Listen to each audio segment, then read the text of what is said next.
তো বন্ধুরা, আমি প্রথমেই বলে রাখি, তোমাদের কাছ থেকে আজকে 2-3 মিনিট আমি সময় চেয়ে নিচ্ছি।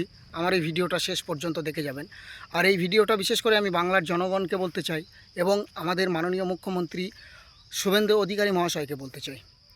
তো বন্ধুরা, বাংলায় বিজেপি সরকার আসার আগে সবসময় একটাই কথা বলতো যে হিন্দুরা বিপদে আছে, হিন্দুরা বিপদে আছে। তাহলে এখন বর্তমান বিজেপি সরকার আসার পর সত্যিই কি হিন্দুরা এখন সুরক্ষিত আছে? এটা আপনাদের কাছে 1 নম্বর প্রশ্ন। দ্বিতীয় প্রশ্ন হচ্ছে যে কুরবানির ঈদ নিয়ে কথাগুলো বলা হচ্ছে যে গরু কুরবানি করতে দেবে না।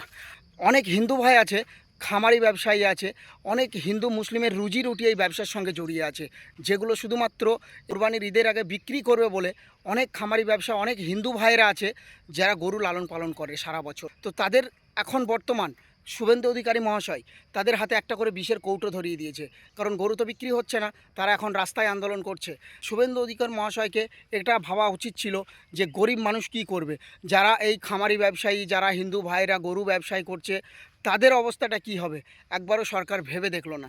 তাই আমার একটাই প্রশ্ন শুভেন্দু অধিকারী মহাশয়ের কাছে, আপনি বলেছিলেন যে হিন্দুরা বিপদে আছে, আপনার সরকার বলেছিল হিন্দুরা বিপদে আছে, আসলে কি সত্যিই হিন্দুরা বিপদে ছিল না আপনি আসার পর হয়েছে? এই কথার উত্তরটা অবশ্যই দিয়ে যাবেন।